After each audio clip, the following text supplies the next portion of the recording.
She's having the same trouble across the screen that was set up. Here we go.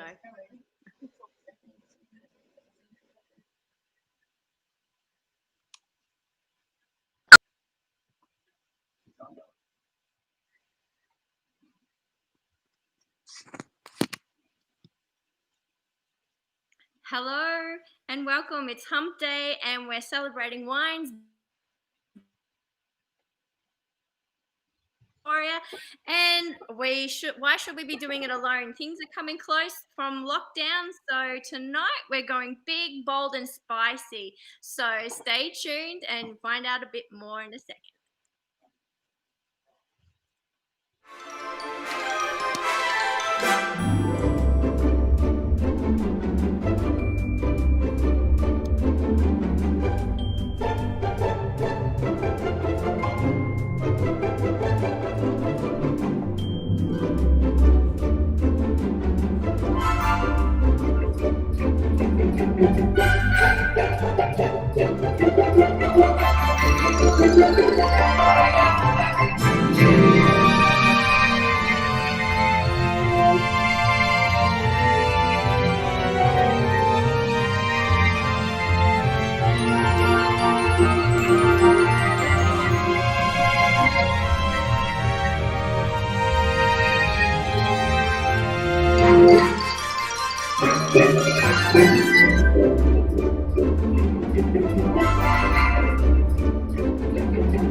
Hi and welcome. My name is Rebecca and I'm from Kangaroo Ridge Retreat and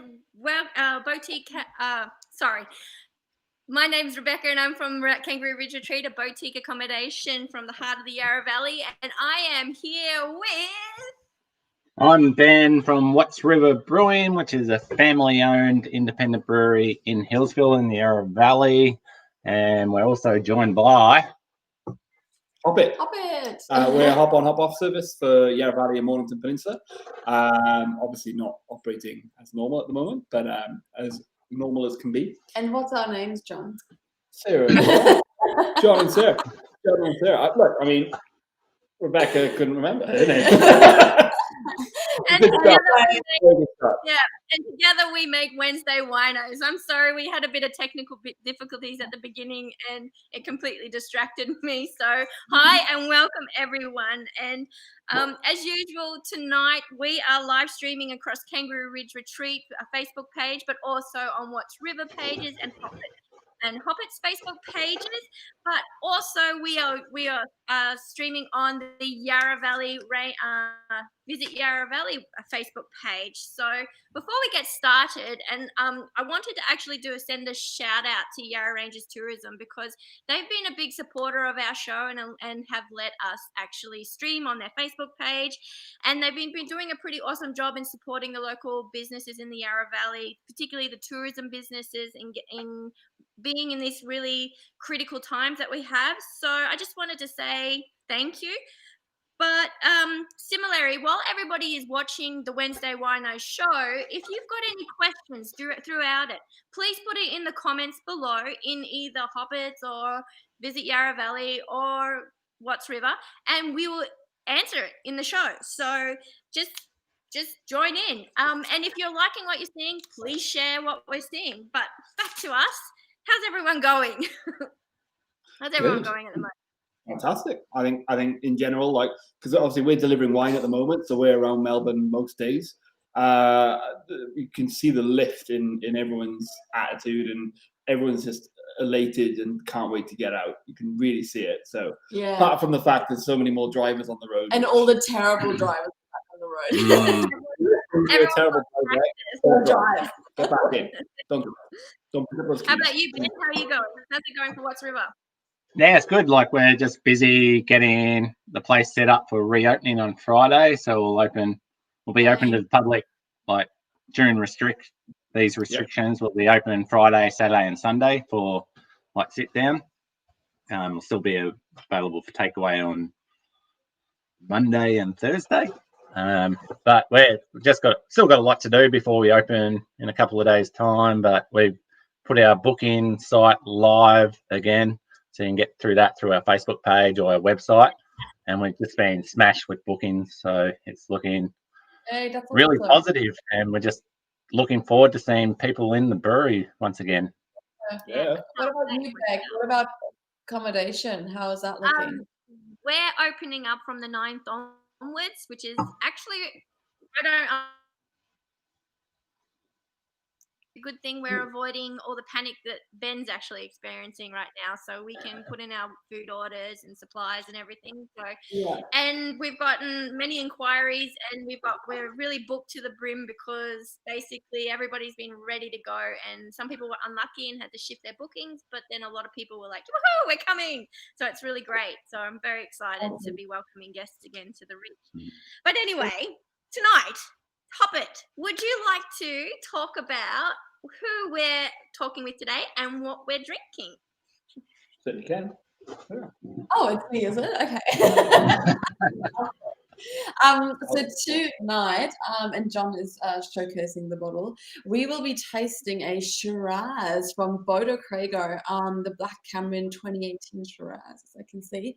And really excited about this one. We love working with Bodo Crago because they're, for anyone who doesn't know, so they're outside of Healesville, but basically you have to pass through Healesville, and then there's a small boutique winery. Really love it. The people there are amazing. They do, well, before COVID, they did amazing pizzas as well. So yeah, definitely love going there and love the people as well. So really, really excited to be talking to Travers today, the owner. So without further ado, I'm going to bring him online. So you ready, Travers? Coming online in a second. Oh, shifts around. Hey, Travers. How are we? How are you all going? Good, man. We're all good. Excellent. Thanks for having us on for Wednesday Winos. Glad to be a part of it. Thank you. All good. I always wonder with these things, like, whether you're looking at the camera right, because I'm looking at your faces on the screen, but maybe my eyes are down. Oh, it's really subtle. So I've put No one cares. Now we all know what you're doing. But yeah, you just look at the camera because you just feel like you're staring at someone's eyes. So Travers, cheers. Cheers. And how about cheers? So tell us about what we're drinking. Okay, so this is thanks for the shameless plug of the bottle on the screen. Love that. So yeah, tonight you're drinking our 2018 Shiraz. So this is our current release Shiraz in cellar door. So in that cellar door hasn't really been open for 6 or 7 months. This will be the first time people get to taste it when they come back, when we open on the 6th of November. We're scheduled for. So this is a pretty special wine for us. Shiraz is has become a bit of a hallmark of our brand and our stable. I think that's largely because we've got a very, very unique site in the Yarra Valley. It's a very high site with some unique growing conditions that I don't think many of the other Yarra sites have got. So, Shiraz is a warm climate variety. This particular site in Kangaroo Ground has all the ticks in the box for growing great cool climate Shiraz. So our Shiraz is usually rating, depends whether you believe in the Halliday ratings or not, take it or leave it, but our Shiraz is usually rating at about 95 points, and certainly this one's rated at 95 as well. So a beautiful, stunning wine. Yeah, it's really nice. I'm just looking at the bottle, because I only found this out the other day. You have Rob Dolan, yes, the winemaker. Yes, yeah. So we're a business of many sites. So we've got 2 vineyard sites, and the winery is totally separate. So the wines aren't actually made on the vineyards where the grapes are grown. So With growing fruit, you need to make sure that you've got the right varieties planted on the right sites to have the right growing conditions to produce the fruit that you need to make that wine. You can make bad wine out of good fruit, but you can't make good wine out of bad fruit. So, it's been a bit of an evolution for us, because when we first planted kangaroo ground, we made mistakes like everyone else. We put some of the wrong things in. We had Pinot growing up there, which just didn't really take properly. It wasn't the right conditions. And similarly with the Hillsville site, we had some things planted in the wrong place. So over 20 years, we've chopped and changed and, gone back and forward, and we've now sort of got everything where it needs to be. So 20 years. Wow. Yeah. So the unromantic part of the story about Bodo Crago is that mother and father started the business. And Dad's, loves getting out on his motorbike, pure and simple. So we were living in Park Orchards at the time, and he went out to blow off some steam on his motorbike, and he drove up past the memorial tower there and looked over his left shoulder, and he saw a beautiful, clean block, nice grassy hill, and evidently an auction going on. So he pulled in, and he was just watching. And then he found his hand going up. Anyway, lo and behold, he ended up purchasing that property. So as I said, it was a bald hill. It was owned by the Border Works or Melbourne Water or someone like that. I don't remember who. But he purchased that property with a view to what his retirement would be. It's just the most stunning property and outlook up there that if you've been there, you'll know. An awesome view. Yeah, that's where it all started. So, it's 50 acres up there. And what do you do with it? Do you put sheep on it? Do you have alpacas or emus, or do you mow it with a push mower, or what do you do? Well, he grew grapes, and that's the unromantic side of how it started. Exciting. That's awesome. So that was I think 1999 when he purchased the property. Wow. And planted vines pretty quickly, and we had first vintage in 2003. So that was where we started. Wow. Yeah, amazing. So for our viewers, if any of you have been to the viewing tower on Kangaroo Ground, it's literally right there. And it's the most beautiful view. Yeah. Absolutely super. Especially in the morning when you come over the top and the fog or the clouds are hanging really low. It's like you're feeling like you're on top of the world. Yeah, it's amazing. Yeah. Oh, it's stunning, and it's one of those sites that looks great in any weather condition. Whether you've got a thunderstorm and lightning cracking everywhere, and really bold and scary at times, or whether it's that cloud layer that just sits just below the vineyard, or a sunset. So it's a really amazing site. We drove along that road on that Christmas day there. I don't know how many years ago, when it hailed really heavily, and it was just like white. That was when I was standing over the vines with an umbrella. Yeah, that'd be all right. But yeah, it's always a different and amazing view from where that side is. It's really, I just like driving. Mum and Dad, who started the business, as I mentioned, they've built their retirement home up there, so they wake up to those views every morning. But more often than not, there's picking crews and tractors running around in the vineyard as well. So maybe not quite what they thought. So when did the Hillsville site get set up then? Yeah, so Hillsville was different. So as I was saying before, you've got to have the right varieties of grape and clones and everything planted in the right place to have the right growing conditions. So that particular site, being a higher site, a warmer site, it's a volcano initially. Right, it's a redundant volcano, thank God. Well, we hope. So it's elevated. It's elevated. It's north facing, so we get even ripening of the fruit on both sides of the vine. But it doesn't suit the cooler climate varieties like the whites and Pinot, who like those cooler conditions. So we needed a second site. So that site was great for Shiraz, Cabernet, Grenache and Viognier, right? But Pinot, as I said before, it didn't take up there. We tried, didn't work. one of the lessons you learn along the way. So we need a second site, and the Grace Burn vineyard in Healesville, which is what we've got now, was the ideal solution. So that site is totally different. So you got kangaroo ground, top of the hill, hot, beautiful, lots of airflow, and the Healesville site is in a natural valley and amphitheatre. It's much cooler. So in Healesville, we've got the only red variety on Healesville is Pinot, which thrives in that terroir, and then all the whites. So you got your Chardonnay, your Sauvignon Blanc, your Pinot Gris, Gewürztraminer, and Gruner Veltliner. Yeah. Oh. And I mean, and you said when? So that was about 2010. Yeah, okay. It's about when Yeah. I moved to Healesville. Yeah. Yeah. So But actually, looking at that site today, there's virtually nothing about that vineyard in Healesville today that was how it was when we got it. It's all changed. Yeah.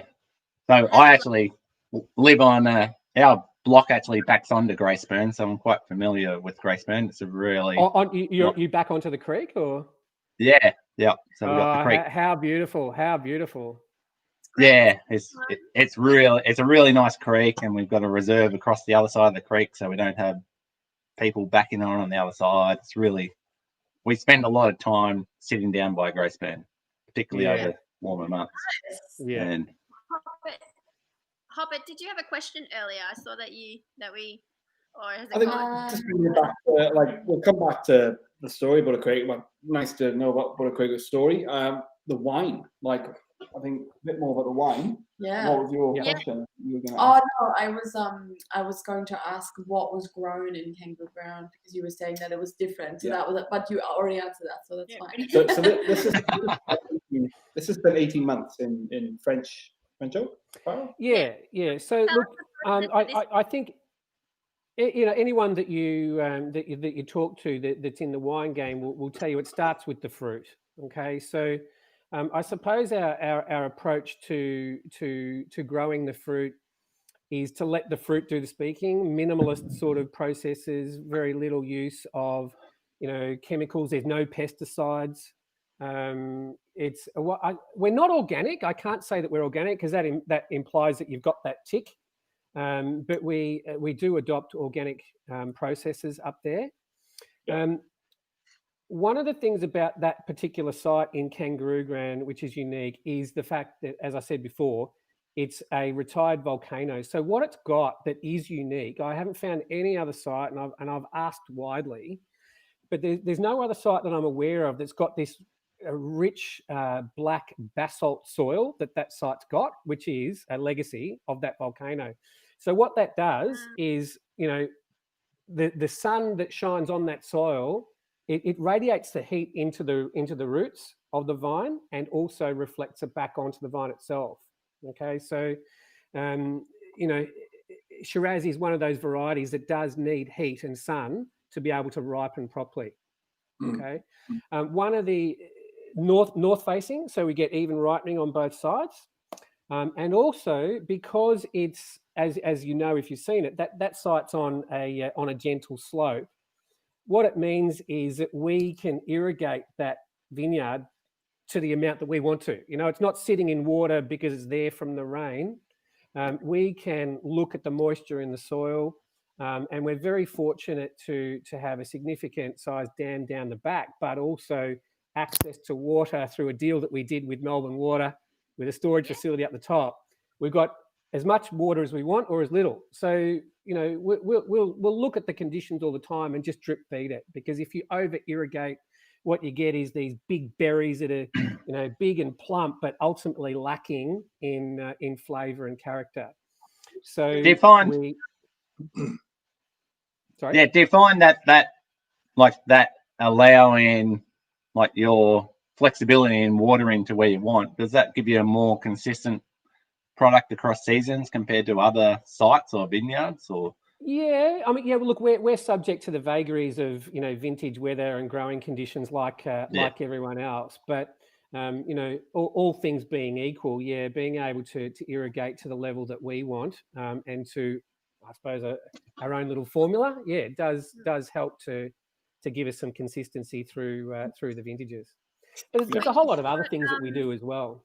Yeah. So you've got you described this as a Shiraz, and we also Yarra Valley. We've got Syrah, which was more connected to a climate. What made you make the decision to say that this is a Shiraz versus a Syrah? Like, where's the line, or where was the cutoff, so to say, that made you say it was a Shiraz? Yeah. So Shiraz and Syrah are essentially the same. So they're the same variety of grape at their core. Syrah comes from France and the Rhone Valley. The first Shiraz that came into Australia, I think 1843 or somewhere around that time, it came out as cuttings of Syrah. And then, like Australians do, we put our own terms on things. But look, they are exactly the same grape. I suppose the difference between Shiraz and Syrah is more about the climate in which the grapes were grown and the style of wine that results. So in warmer climates, you get these bigger, more jammy type of traditional Shiraz styles, whereas the Yarra Valley, being a cooler climate, results in what I would call more elegant, delicate, aromatic, and quite more approachable wines. So if you look at those two descriptions, there's an argument to say that Shiraz out of the Yarra Valley should be called Syrah, not Shiraz. But I suppose the reason that we haven't changed is maybe a little bit of resistance that, okay, it might be cool to call it Syrah now, but is that where the market's at? Do they understand what Syrah is yet? Because I suppose I've sort of felt that everyone's still caught up in that word Shiraz. Do you think that, maybe I'm getting into an area that maybe we don't want to go into, but do you think climate change is going to change that a bit more? Like, because it's getting warmer summers or warmer seasons, therefore we'll just generally have more Shiraz? Yeah. Look, climate change is huge. I put it this way, I'm very, very glad that we are in the Yarra Valley rather than other more traditional, I won't name them, warmer climate Shiraz growing areas, because the temperatures are going up. Water is a major issue for a lot of grape growing areas. And so if you look at that red centre of Australia, every year it's pushing further and further out to the perimeters of Australia. So you see, Margaret River becoming, not becoming, it is an amazing wine region. You see Yarra Valley, you see Mornington Peninsula, you see Tassie coming into vogue, and Gippsland is another, I think, one that will really take off. It's about where the climate's going to be able to sustain fruit growing long term. I think there are some challenges in some other more traditional growing areas for sure. I mean, just look at UK. Who would have thought UK would be making possibly better, can't call it champagne, but better British sparkling wine than the champagne? It's going to get probably eventually. The weather is... it's an interesting world. For sure. This is delicious, by the way. So I'm getting, I'm getting from my palate a lot of blackcurrant on is probably what the flavours I'm getting. So a little bit spicy, so I suppose as we move through those red wines, so from starting with the lighter red wines like the Pinot, through to Cabernet at the other end, the biggest of the ones. So people sometimes get confused, which is the bigger wine, Shiraz or Cabernet? Well, it's Cabernet. So Pinot, what you're seeing is the lighter colour, and you're getting flavours of like the red berry. So it's like the raspberry and the strawberry in Pinot. And as you move through the scale, so the next one along would be a Shiraz. There's a whole lot of others in the middle, but next one along would be Shiraz, and you're getting the darker berries. So you're getting the cherry, you're getting the plum type characters. And then as you move to Cabernet, obviously the colour's increasing and getting darker. And with the Cabernet, you're getting those black currant and those sorts of characters coming through. Yeah. So this one, it's got that blackberry, cherry, plum, and cedar spice type characters coming through. Yeah, I was going to pull out the cedar because I actually was thinking I have a candle that's actually got tobacco flavor notes to it, Yeah. and I was like, is that tobacco I Yep. taste? But then, yeah, but woody, or like this mid. I don't know if it's like more of an earthy tone, but not earth. So to say, Yeah. or that Volcano. taste that comes out strong. Yeah. What Yeah. about you, Yeah. Papa? What are you tasting? Really is nice. Yeah, it's amazing. I was going to point out from the bottle actually that it's got this really cool detail at the top. I love that. I'm assuming there is some Scottish. Is that a Scottish? Well, I guess Bodo Crago is kind of Yeah. Scottish. Yeah. So, well, I started by telling you the unromantic side of how we started. So rather than being a self-named wine brand, we're paying homage to our heritage. So the family surname is Graham. It's Scottish heritage going back 500-600 years. So we had a lot of, really cool dudes in early Scottish history, dukes, earls, deans, marquises, all those sorts of people. One of them was James Graham, who was the right hand of William Wallace, aka Braveheart. So fierce warriors. We're a little bit more timid these days, but we had some cool dudes back then. So we're paying homage to our heritage, our Scottish heritage. Maybe we should be making whiskey rather than wine, but we like wine, so that's what we're doing. Does that mean Bodo Crago was the name of the family farm in the town of Crago, which is out the back of Montrose in Scotland. so that William Wallace speech? Does that mean everyone in your family can say that the complete speech? One in the film. Not quite. I've been rehearsing it, but please don't ask me to repeat that now. That's amazing. That's awesome. That's awesome. But it does tie into some of the design elements, I suppose, in the brand. So you'll see that this is a play both on boat and also bagpipes. I thought it was that. I thought that was. Yeah. I didn't want to say yeah. anything. Okay, some sort of special boat, Wow, but okay, I'm not going crazy. And we've got folk names. So you'll see that the Shiraz is called Black Cameron, Cabernet is called Braveheart, and on the cap itself, you'll see some the Scottish kins. The family groups have different tartans, as you're probably aware. So that factors into this pattern up here. That's amazing. Wow. That's, I love that. that's brilliant. I love that detail. So And good. you all wear kilts to work, obviously. Yeah, we do, but we wear underwear underneath these days. So okay. we've evolved a bit. Yeah. I mean, if you're cutting you're clipping grapes or anything, you're bending down a lot. I don't know. Yeah. Oh, perish the thought. Perish the thought. This is a lovely Shiraz. I find the tannins not too overpowering. It's like a nicely balanced one. So, well done. It's a delicate. I think it's a really good representation of a cool climate Shiraz. I suppose one of the issues that cool climates always have is that you've got that Penfolds and South Australian benchmark of those big, heavy wines that sort of probably sit about 14.5%. Very heavily oaked. The cool climate style is a more delicate and refined style, fruit forward.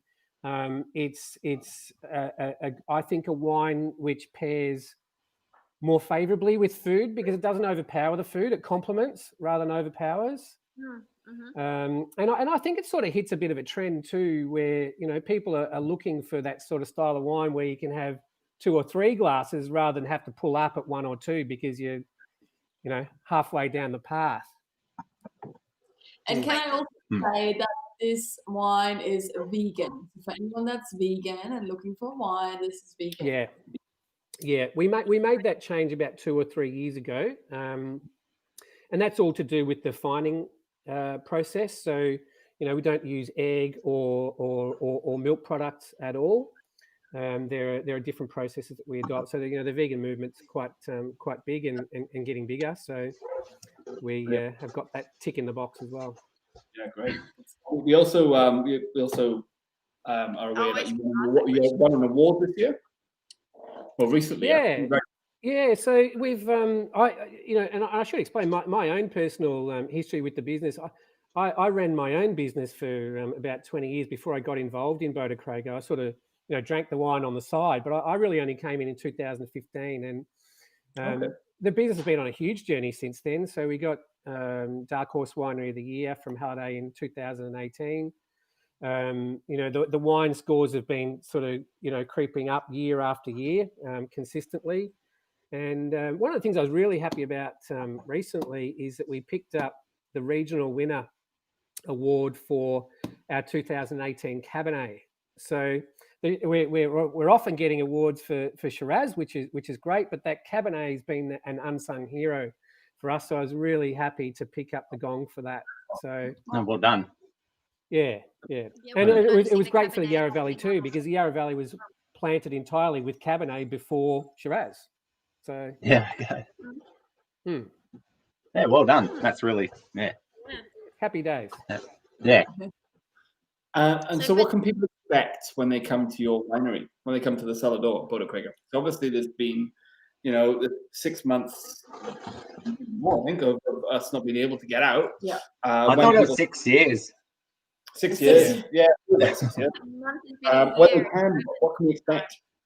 Okay, so I suppose first and foremost, we're a family business at our core. So Dad's not actively involved anymore, but he loves playing around in the vineyard and just sort of being aware of what's going on without actually influencing it. That family culture comes across with the way that we interact with our staff, but also the way we interact with our customers. We're not marble and brass. We're not beluga, caviar, and crayfish. We're come as you are. You decide whether you like the wine or not. I'm not going to tell you whether you do. I'll help you to try and understand the wine better. It's come as you are, very relaxed, very casual. And we just want people to enjoy both the wines and the spaces.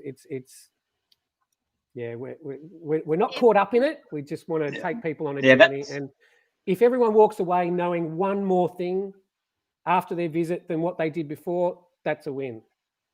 That's what I found. Like when I visited Boda Crago, like you've got amazing staff. Like they're always so good to us and treat us really well, and that casual vibe, like that's pretty much what we do at Watts River too. So we're quite similar in the way we approach that sort of. Yeah, we don't push it on people. Just say we'd like you to have a go, but we're not telling you you'll love every beer we've got or anything like that. So it's just cellar door, visiting a cellar door is a great way to try all those wines that you might never have tried before without necessarily buying the bottle. Do your tasting, learn something. That's one of the beauties about it. So and how can we? Sorry. I'm just saying, like, whenever we don't live far away from the Hillsville site, so occasionally we walk up there. Because it's a nice little walk for us. It's a bit harder with 2 young kids now, but used to do it quite regularly. But we just find it so welcoming all the time, and just love your staff. Like I think your staff are visiting the brewery this weekend too. The staff make all the difference. I find they're relaxed, they're casual, they enjoy their job. They have fun on shift. They'll joke and jest with the customers. They'll joke and jest with themselves. And that energy, that vibe, just sort of comes across in the whole experience. It's fun. It's good. That's what. Yeah, I 100% agree. I just love visiting. So never. I haven't had a bad experience there. And good. So it's been really good. Fantastic. Excellent. So for our viewers who are watching tonight, who are outside the 25-kilometer rule and can't visit, but also you are wanting to order the wine and not head into the Yarra Valley, we do recommend that you do come in because it's an amazing place. But how can we actually buy your wine? Where can we get it? Okay, so we're an on-premise brand as far as wholesale's concerned, so more in restaurants rather than retail. If you're in Healesville, Celebrations does stock a number of the wines. But look, the best way, honestly, is directly through either the cellar door if you're in the bubble, or if not, online through the website. So we happen to have partnered with this really cool delivery mob called Hoppet, who pick up. Yeah, you can order anytime over the weekend, and the Hoppet guys are there Monday, and you've got it Monday afternoon or Tuesday. You've got it within 24, 48 hours. So that's been great for us, that partnership with Hoppet, because Australia Post was letting us down big time. So that's been a huge added value to our customers. But definitely online, we have been offering a COVID discount. So there's a coupon code to enter when you go into the online shop. All the ranges are there, and the Hoppet guys, if you're in Vic Metro, we'll get it to you pretty quick. And if you're not in Vic Metro, that's fine. Australia Post e-parcel, it's just take a little bit longer because they're not as efficient. Big shout out to Cara and Ange as well, who've been doing an amazing job getting all those orders out as well, and keeping your cellar, well, not the cellar running, but packaging up everything. So they've been doing an amazing job. We're sort of trying to get ready to reopen. It's been a really busy week. So they've done a great job. And just I have to do a shout out as well to another wine that I find really, really delicious of yours. I really love your sparkling. So yeah, really delicious. If anyone that's it's a really popular wine, and as we start to get towards the the warmer months and spring racing carnival this weekend, those are the times where you pop the cork, and it's a party wine, it's a celebration wine. So that's when the sparkling really comes out. That particular wine, it's a method traditional. So we, if it wasn't for the French, we could call it champagne. Because it is made in that traditional French method, so it's a special wine. It's delicious. So. We're going to get a bottle. Yes, ready for racing. Do it online. Oh yeah, we'll do it to ourselves, obviously. And deliver to yourself. Just quickly, before we move on as well, a little birdie told me that you guys are expanding as well in terms of restaurant. Yeah, it's been 3.5 years in the making, working through all the planning and council and red tape and stuff. But we did get approval of some expansion plans probably about 12 months ago now, but we've had to shelve it, unfortunately, during COVID. But now, as soon as we come out of COVID, we'll be digging and giving way to a new cellar door space. So. We'll be retaining what we've got, but what will be there will have a lot more space and a lot more amenity. And again, capturing those amazing views, helping us to give people that wine experience and enjoy the space. So we're aiming to be open by, say, 1st of December next year with that new space. Do you actually, am I imagining this, but do you welcome dogs to the outside part? Yeah, we do. We do. We've got a little, I don't have a play area specifically for them or anything like that, but we've got water dishes there. They're not discouraged, put it that way. And they are more than welcome, obviously, outside the cellar door, as long as they're appropriately controlled, supervised. Yeah, sorry. Yeah.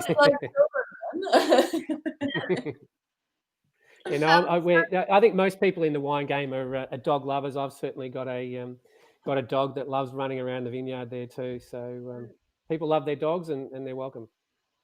Awesome. So speaking of things that are running around, I mean, we've got a special batch. So maybe we should move on to the mystery booth that is also standing here and trial the Yeti. Ben, would you like to talk about what we're talking, what beer we have to try at the moment? Yeah, so we've got our Yeti, which is a Belgian Golden Strong Ale. So probably the most famous Belgian Golden Strong Ale is Duvel or Duval. So it's really, so it's for the strength of the beer, it's quite dry. So we achieve that by adding sugar. before fermentation, because we don't get those unfermentable sugars. And then we add like traditional European hops, so you get that sort of spicy hop character. But the difference between this and say Duvel is we've used a more sort of spicy and estery yeast, so you might get some notes that are say more banana-y, spicy, clovey sort of on the palate. Yeah, but it's just supposed to be really good. It's like 8.3%, I think, 8.2, 8.3. So it's quite up there. So it's a strong ale, but yeah, treat strong beers like you do drinking a wine. Serve it in a wine glass even, or a goblet or something, which kind of right glass today. cool. Yeah, like perfect. Yeah. A glass like that, it kind of gets you more in a sipping mode rather than just a knocking back beers mode. You can let it warm up a little bit because it opens up as it warms up. So you probably serve it ideally around 7-8 degrees.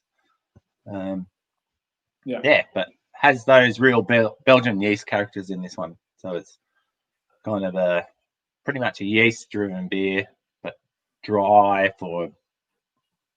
comparatively for a high alcohol beer. Yeah. Definitely get banana. Very much banana. Yeah, I got that too. Yeah, so this yeast is from the Ardennes region of Belgium. So there's a brewery there that basically this yeast is supposedly come from. So it definitely has those banana and so we can control how much banana. So we ferment this like just sort of low to mid 20s, which you'll definitely get some more banana characters. If you drop it down a bit, you'll get less of them, and you'll get more of those spicy characters. Do you say European hops? Was it? Yeah, so this has Styrian Goldings in it, which comes out of Slovenia. So it's okay. So it's actually imported from Slovenia rather than a European hops that's grown in Australia. Yeah, so that's a really common question. Is like where do you get your hops from? Is probably one of the most common questions when we're doing tastings. Yeah. And the answer is all over the world, because we use quite a bit of Australian hops for bittering, particularly because it doesn't really matter which hops you use. You just go for the most bitter hops, and they don't actually give flavor to the beer other than bittering, because you add them really early in the phase as you're starting boil, and then all the other flavor profiles pretty much just go out the stack. And then when it comes to flavor, it's a bit like grapes. Like you can grow the same variety of hops in Australia and in New Zealand, in America, and in Europe, and you get different flavors from them. So we basically choose our flavor hops based on what flavors we're after. And this variety isn't actually grown in Australia, so that's why, and it's traditional for this type of beer. So we didn't actually have the option to try an Australian version of it, but we do use quite a few. Like most of our hops are Australian, but we definitely get US, New Zealand, European hops as well. The question that we don't get asked at the brewery, which kind of annoys us a little bit, is where do you get your malt from? And that's actually a big thing. And like malt is the biggest ingredient in beer other than water, and we get most of our malt off the farm I grew up on, which has been in the family for 120 years, and that's so we get most of the barley at the moment. There's a small proportion, but most of the time it's up like 90%. And we basically get that malted by small independent malt houses and to our specifications. And so that's where most of our malt comes from. But we never get asked it. We get asked where the hops come from for some reason. Where's the farm? Where's the family? Yeah, so it's just out of Matoa, which is about 30 k's east of Horsham. So, Oh, yeah. so that's where the family farm is, and so my dad's still up there, has a bit to do with the farm, and my two brothers took it over about 5 years ago and basically running it now. So, so traditionally we got it malted at a malt house called Powell's, which was in Brayside, but they have shut down in the past year, which has delayed malting this year a bit. So we have to get it. We're getting it malted in New South Wales at Voyager Malt House, and then there's some new smaller ones closer to the farm opening up soon. So we'll possibly get it malted there. But we'll weigh up. Like we've got to weigh up quality and all that sort of stuff. So we don't know about these new malt houses yet, whether they can hit the quality specifications that we want. So we've got to weigh it all up. So. Hannah just said that a movie, The Dry, is being released soon. That your family farm is being featured in the movie. So it's got Eric Banner in it, and so he was up on the farm, probably about this time last year actually, when it was. No, it must have been early. It was dry, so just trying to think of when it was dry. So you can read the book if you can't wait for the movie. But yeah, so Eric Bennett's up there about, I think, 12 minutes, I think, of the movie is actually off the farm I grew up on, and including they took over the farmhouse and just changed it, repainted it, made it look to fit the scene, and shot within the house I grew up in, so until I left home. So so that's coming out soon, I believe, which is quite exciting. Yeah, that's amazing. Awesome. That's awesome. Did your family like the paint job, or have they redone it again? They had the option of keeping it, or they would put it back, and they chose to put it back. Okay. So I got painted twice. Ben, with this beer, right? It's quite big in the alcohol. Would you say is beer like wine where it's scenario and mood based? What I'm getting at is, if you're sitting in front of a fire and it's bloody freezing outside, you're drinking Shiraz or Cabernet. But if it's warm and you're outside or you're at the beach, you're drinking rosé. Do you find there's a scenario that this beer or particular time of the night that this is better? I suppose the traditional example of that is stout. Like everyone thinks stout winter beer. We definitely sell a little bit more stout in winter, but to me, as a drinker, it's all about, I suppose the seasons. In winter, I can handle a little bit more sweetness, whereas in summer, I want drier for some, I don't know. So our stout actually, like the sales of stout actually don't drop off as much as what you'd think in summer for us. But there's definitely that. So, but this beer I would consider a more summery because it'd be fine in winter. Yeah. It's big alcohol, but it's really approachable though. Like it's really easy to drink. I'm really surprised. I deliberately didn't open it until tonight, so I've never tasted it before. So this is my first time. All I knew coming in, it was like, Jesus, this is like 8%. This is going to knock me for 6. It's going to be really big, but I don't find it like that to drink. I find it really. Yeah, that's one thing we really concentrate on at Watts River is we treat our yeast well. So by pitching really healthy yeast, and we count numbers, we look at them under the microscope every brew, so we can tell. You get to know your yeast, so when you look at them under the microscope, we can tell whether they're sick or healthy just by looking at them. We count them to make sure we got the right amount of numbers. We check oxygen levels, which helps them multiply. So that's how you do big beers really well, is by by actually really concentrating on your yeast and making sure they're healthy and they can handle, like, they're going into a really bad situation. And if they're really super healthy, they'll clean it up. If they go into 8% sick, it's going to be awful. So and you'll get some nasty byproducts and Sorry, what does a healthy yeast cell look like? If you were to describe one and then compare it to a sick one. Plump is the answer. So it looks like my son, who is quite round. So well fed, pretty much. So and you really look at, so you can do iodine tests and stuff like on viability, but they're pretty, like, they're not that reliable.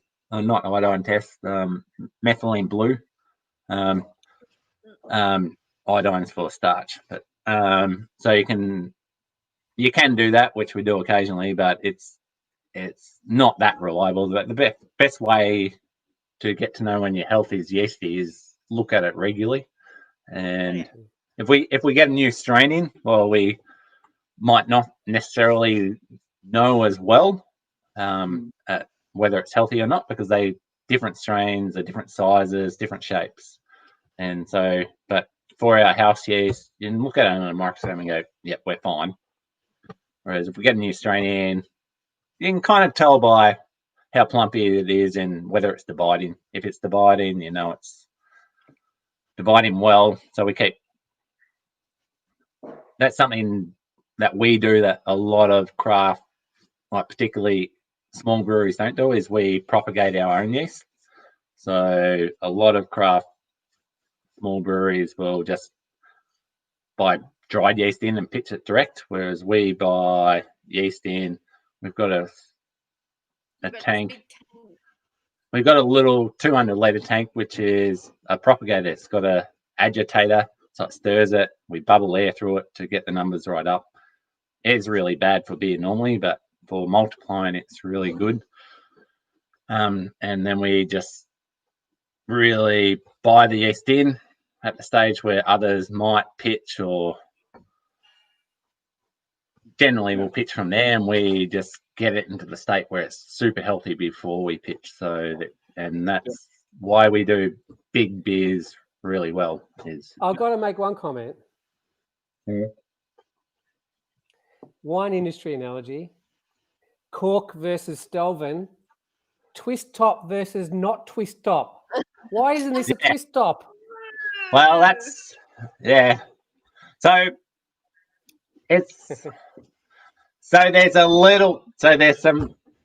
there has been studies done on it, and you get a little bit of extra oxygen carrying over. So we will actually, in the long term, it will be slightly better, but it's all marketing basically. So craft drinkers and then now they're going to cans, but so I don't have a problem with twist tops. Like Cooper's went from prior to twist, and so I don't have a problem with twist. In fact, if it was up to me, I'd probably do it. It's just Love it. It's all about marketing. It's all about what the market wants, and pretty much, which it's. What I love about your brewery is that every time I come in and I visit, there's always that amazing aroma and that smell. There's always something going on, and you're always running around, brewing something or busy. It's just amazing to see. It's a working brewery. The actual the location is just it's amazing. It's fantastic. If you want that working brewery feel, definitely need to go and visit Watts River Brewing. And I love the fact that this Yeti was bottled on Thursday and was given to me on Thursday, and there was still condensation dripping. There's actually from it when you put the cap on it. So it's just those little things. I absolutely love it, and just love your brewery, mate. And you can get there by hopping on our bus. This is true. Is this a new release, Ben? But Or if you wanted to Yeah, buy- so we have 5 regular batches, and the ones that are printed in black and white. Occasionally we put a little bit of color on them, but these are printed on a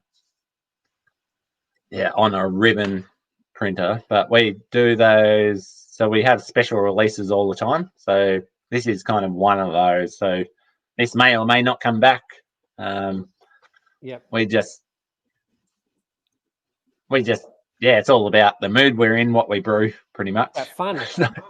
Yeah, so that's the fun part of it. So, but we try to have 1 or 2 special batches on at the brewery every time. Like, so if you visit in July, there'll be a new one on when you visit in August or whatever. So, just means if you're a regular visitor, you'll get something new, pretty much. And Yeah, What so this is a one-off.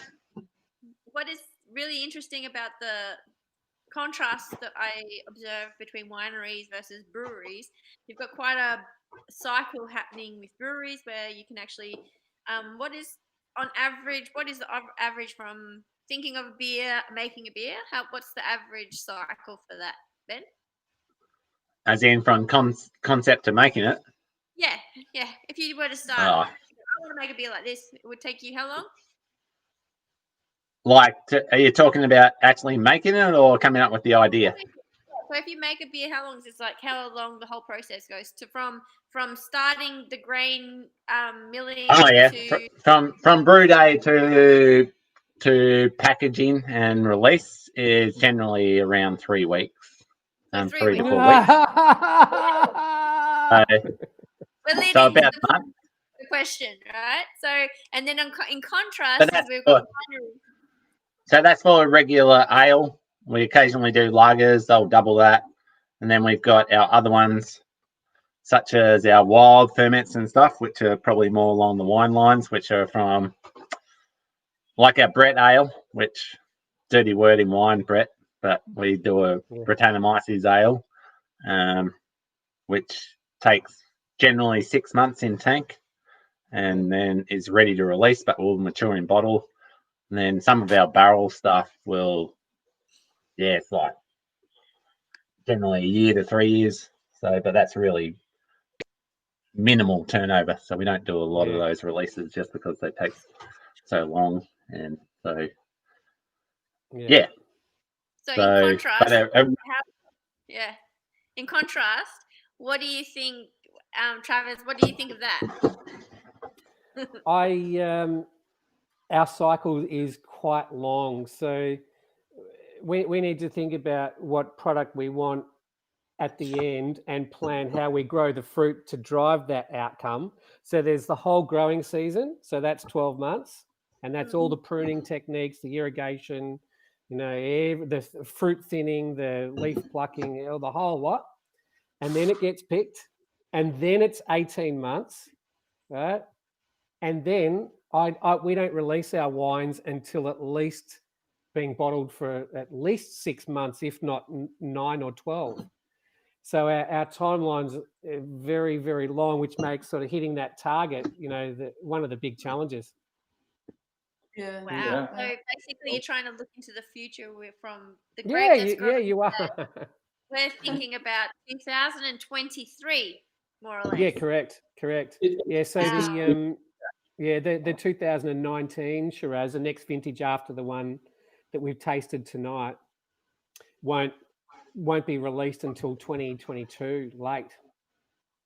So we're talking about 3 years typically before they hit the shelf. And it's crazy because we were picking with Steele's Gate this year, Steele's Gate wines with Matt, Brad and Matt. And what grapes were we picking? Can you remember? Cab Franc.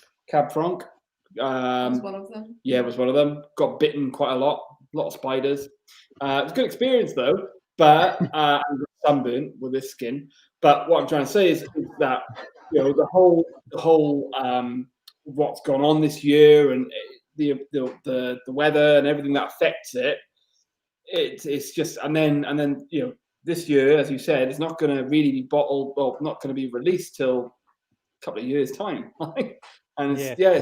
it's crazy to think how much you've got to really think ahead and like as Beck said. Yeah, There's a lot of crystal balling, that's for sure. Yeah, actually, because we actually got a question just then about without having any certainty about the season, how do you actually plan the outcome? Everyone has to make the best of what they've got. So we live and die by the Bureau of Meteorology. We literally plan our day by that. I mean, last vintage was particularly challenging with the vintage conditions, but there are different things that you can do in the vineyard to maximise and make the best of the scenario, the conditions that you're given. We're all in the same boat, but at the end of the day, some vintages you might pull your yield and your cropping back. You might prune differently. You might there's a lot of different variables that you can play with during the growing season to maximise the fruit from the vintage. But at the end of the day, you're locked in too. We won't produce wines if the vintage is rubbish. So if there's no 2021 Shiraz, that's because it was crap. Simple.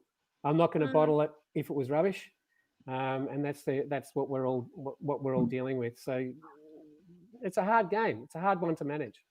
So with that, like this summer's to be like they're predicting it's going to be wet. Does that mean you prune more to open up the vines or stuff like that, or what do you do when the forecast? So what we're trying to do is get as much sunlight as we can and maximise the conditions on the site. So we'll pull back our irrigation. We will open up the vines a lot more to expose a lot more of the fruit to whatever sunlight is available. Yeah. So we had another point was like, so you need to be very adaptive and ready to change your plans pretty much. So do you know what, like last vintage 2020 was crazy. So looking in hindsight, the day of the first pick and the day of the last pick was exactly the same as the year before, virtually. But every single decision that we made in between day one and day end was made on the day. So the whole vintage was still the same time frame, but every decision in the middle was made almost on the fly. Like it's like the McCain peas; they've got to come off now. So yeah, it was very difficult. I mean, and one of the things that we did, I mean, I went and got my heavy rigid truck license. I got my vineyard manager to go and get his truck license. I got half a dozen other people to go and get their truck license because you can't rely on transport. We're doing all these things to make sure that we can get the fruit off when we want to. Wow. And So how that's- does that work in Ben? How does that work in comparison in the brewery? Like, how do you adjust what you're doing? Because you've got an end goal with your beer, so you had to plan this one. How did you adjust? What variables?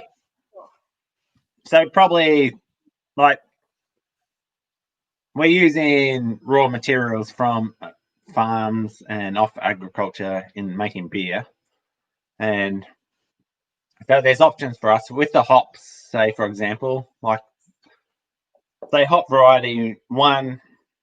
Let's use for example our IPA. We use 4 hop varieties as our main dry hopping varieties, but if one is particularly punchy, well, we'll drop that off a little bit and try to for consistency. So we will adjust. Then we've also got the problem of sometimes just a hop variety will either fail or be unavailable because it's in such short supply. So we have to. That's one of the main reasons why we have 4 hop varieties in there, because if one of the varieties fails, well, we can't get it. Sometimes we can't get it, or then we can either replace it with something that's similar or adjust the other varieties. So I think the difference between wine and beer is with beer, even in craft independent beers, everyone wants the same thing.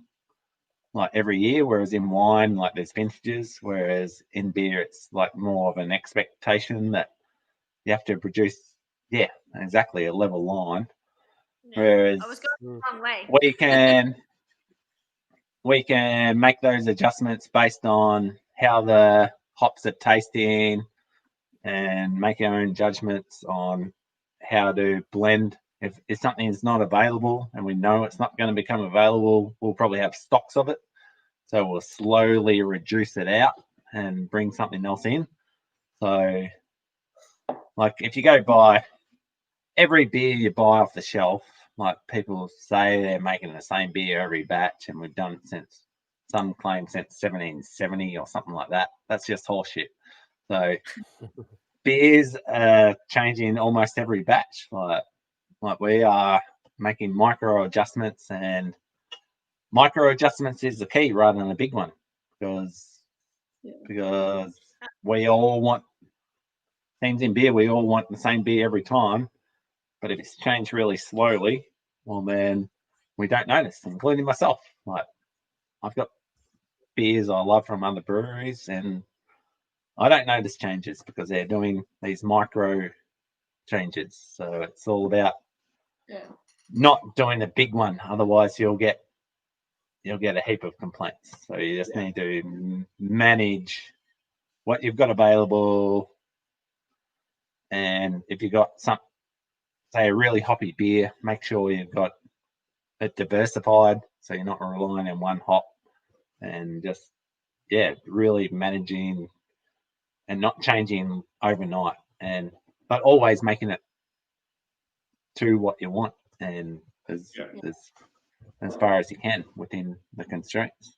So Wow. So run completely over time because the conversation was seriously really interesting. So I really apologize to our dedicated watchers on the live stream, because it's been a very fascinating conversation with the contrast between beer and wine. But Ben, quickly tell us how we can get this beer, and then we move on to our leaving on a high note, because things are going to change soon. So how you get the beer is quite simple. You just either come into the brewery during our opening hours and you can buy it. We'll have it on tap at some point, although we've got a bit of a backlog of special batches, so it might not be on. So you can actually visit the brewery from Friday and have a beer, which is amazing. And then other than that, online, and we do free delivery to Greater Geelong and Greater Melbourne, the Yarra Valley, which we've done all through lockdown. And I'm thinking it's going to be permanent, but we'll have to wait that up when there's a lot more cars on the road and it's harder to get to to places. We've kind of forgotten about traffic, which is coming back. But now if you're in Greater Melbourne or Geelong, just go to our website, order it delivered. We do a delivery run every Thursday, and so if you order by Wednesday midnight, you'll get it Thursday. Yeah, so it's tonight. If you order tonight by midnight tonight. Yeah. So you got. This is Wednesday. Yeah. So you got like less than 3 hours. Yeah. So watch out if you want to have your Yeti. It's really watch out, because this one will sneak up onto you. None of us have actually stood up since we've had the couple of drinks, so we'll probably feel it when you do. But Travis, but drink like the stronger beers like a wine. Like we've been drinking a wine that is, and definitely serve it in a bigger glass and let it warm up a bit so it opens up, like for sure. Like with those bigger beers, like they taste so much better when you let them open up and serve them in a big glass. Would that work? What's that? Put one through an aerator, a wine aerator. What would happen? Never. Have no idea.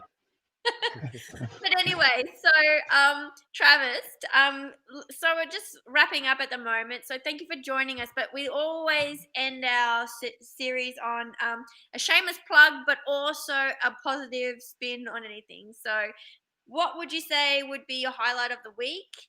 And a shameless plug. I'm enjoying seeing the spark come into our staff's face. Hey, let's face it, it's been a bastard of a year. There's no sidestepping that. We've all had our own personal challenge with COVID, but I'm seeing the life come back into my own face, my staff's face, and we are excited as hell to see and to be getting ready for people to come back and see us. It's what we love, it's what we do, and we're excited to see people come back. One of the things I will get to try is the first vintage ever of Gruner Veltliner, which is a totally unique variety for the Yarra Valley, all with Boda Crago. So come up and taste an amazing Gruner Veltliner. Gruner Veltliner. Okay. Yeah. Gruner Veltliner. Love it. Okay. Come and give it a nudge. I will. Okay. I I'm going will. to, yeah, you might have a few people going, I want the, I'm not sure what you said, trial. You'll know that you're talking about that one. Let's just shorten it to Gruner. The Gruner, okay. Yeah. Hop it. What's your shameless plug and highlight of the week?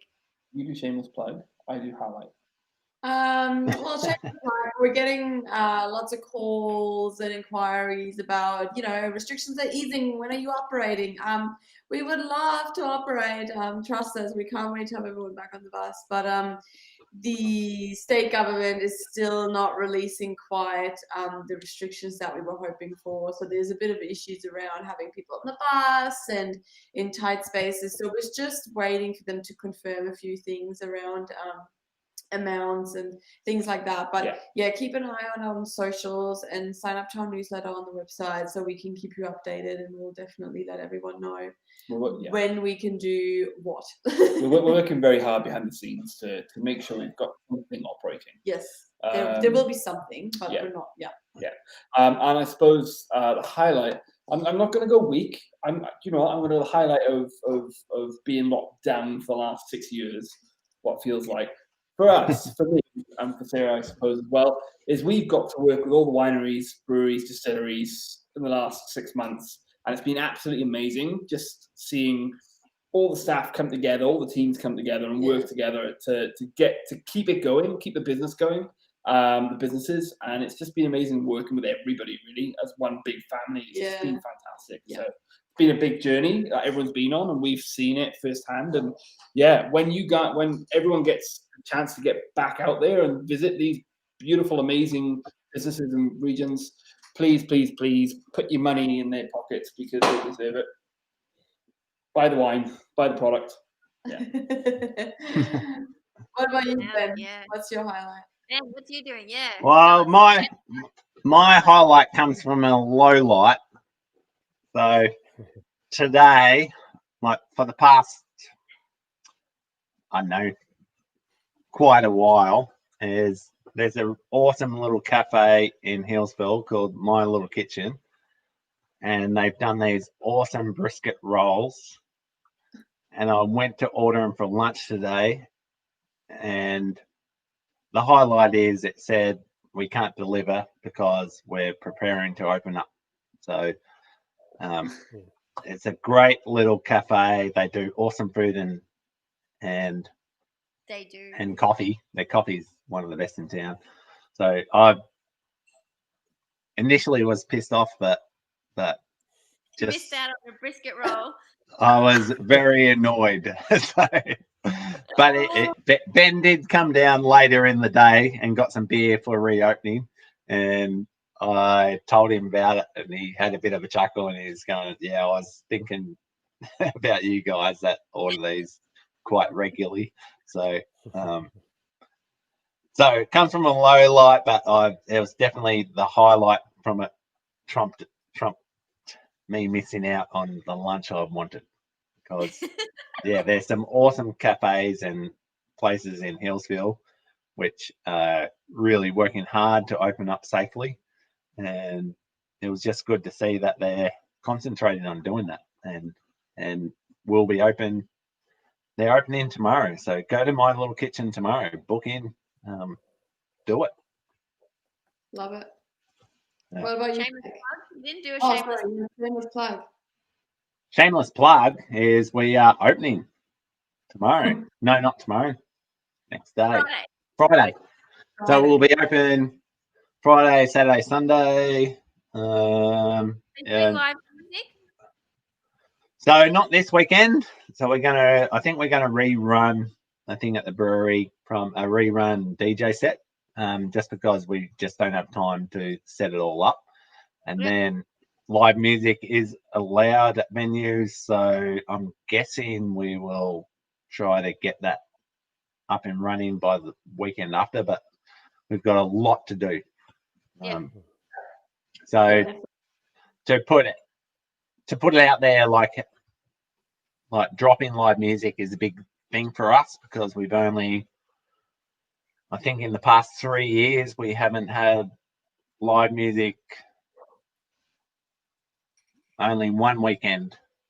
Is what we haven't had And- live music on a Friday, like throughout- either at the brewery or online. So but this weekend is like the second weekend in like 3 years. So we really do. It's fine. Yeah. So we love live music. They've done so much for us, but we're just so busy at the moment that we'll probably skip a week, and then we'll get them back ASAP. Yeah. It is actually really it's very amazing that Watts River throughout the entire lockdown, every Friday night there's been live music, and it's the musicians in the more or less the area that we're in that have been coming in and doing shameless plugs of Watts River Brewing beer, but also We do like that. trying to keep that Friday night locals night alive, and it is actually quite, everyone's oscillating. So around the Watts River Friday night, let's go, everyone meeting there after work. So it's a lot of people are really looking forward to having that in real life. So so we're working on doing that because that was, to be honest, that was our favorite time of the week, was the real like local night with Friday light music. Obviously we invite everyone, but it just seemed to turn into a locals night. But out of really towners definitely came and go, what this is. It's quite an amazing atmosphere when we had those Friday nights, and it was just something that was music. I'm sure it bloody was. It was pretty. It was just a pretty unique setting, even around everywhere. We had dogs running around, kids running around, balls flying around everywhere with the kids, and games everywhere and whatnot. So we'd love to get back to that, but it won't get back to that for quite a bit. But we hope to get back to the live music, and we got some amazing local musicians in Hillsville, which we'll get back in, and other ones from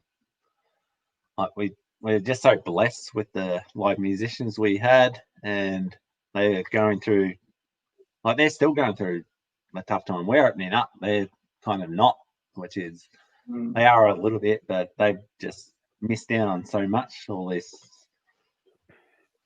just the arts in general. So we generally like supporting creativity in the arts, so we just want to try to do as much as we can, even through lockdown. So, Awesome. It's been amazing. What about you, Beck? So I have a shameless plug. I've come up, I think, with an amazing accommodation package. I don't know whether people will. I think it's amazing because not in past life, one of my hobbies is I really am obsessed with helicopters, and we have a package developed so that you can actually fly from Melbourne with a helicopter and land here at Kangaroo Ridge Retreat and oh my God. stay here Cool. and have an amazing experience, and then get a driver back to Melbourne once you've had your entire Yarra Valley experience. But I am just really, it's my way. I can't actually fly in the moment. Well, for the last 3 years, I haven't been able to fly, but I'm actually going to get helicopters to land. Hopefully, if anyone wants to have a package to fly to the Yarra Valley, they can actually land at Kangaroo Ridge Retreat. Incredible. Yeah, awesome. Seriously, my shameless plug. That is the best. Good. One of the best. So what? things, Yeah. Just briefly, we probably should wind up, but I know why we can't have. you? Yeah, why can't you fly? Like, you've got your license, don't you, to fly, or what? No, Where I are don't. you at? That's why I can't fly, is because I don't have my license, and I really like hop it. Maybe you won't How like it. close? How close are you? How close to what? Sorry. Getting your helicopter license, because you've I done a think- lot of hours. I think I could get my private license. I could move to getting my private license, but I wanted to get my commercial license. But yeah, it's an amazing feeling when you can go into a helicopter. So I was, yeah. So I'm really excited to mention that. So have a look on our website, helicopter to Kangaroo Ridge Retreat. We sort everything out from you. You're not stranded here up on the mountain. You've got everything sorted: dinners, tours, the whole lot.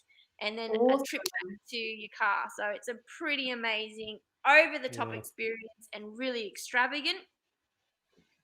And so in terms of my highlight, leaving on a high note, I'll quickly say I think that's my highlight, is the fact that I've organised that, because I'm so excited about it. And I could reconnect with my helicopter school. So yeah, that's where that's awesome. come from. So Love it. yeah, so with that, it's been such a fantastic evening with you. We've gone way over time. So thank you to all our viewers who are still with us at the moment. Travers, it was really insightful to find out about Bodo Crago and the Shiraz, what went into making it. We can't wait to visit you in real life. We can't wait to visit Watts River in real life. Can't wait to jump on a Hobbit tour and check out the region as well. So things are looking really great, but we always want to say, everyone be careful. And for our next episode, because we have been waiting for this particular guest to come from overseas. They've been been waiting to actually fly back to Australia. They were in the UK. So I'm going to leave that with a hint. They're connected to King Lake. They have it's not a beer, it's not a wine for our next episode of Wednesday Winos. Something else, and not something that everybody would actually know. So I'm going to leave it with that. Look out for our announcements. If you like your malty beverages, maybe iced, maybe not with ice, this might be the episode for you. But thank you so much for our guests. Travis, stay online. I'm going to leave with what we've gone. And thank you for joining us for Wednesday Winos. It's been a blast. We went way over time, but Thanks, Travis. Your wines are awesome. Thanks everybody. Thanks very much. So just hang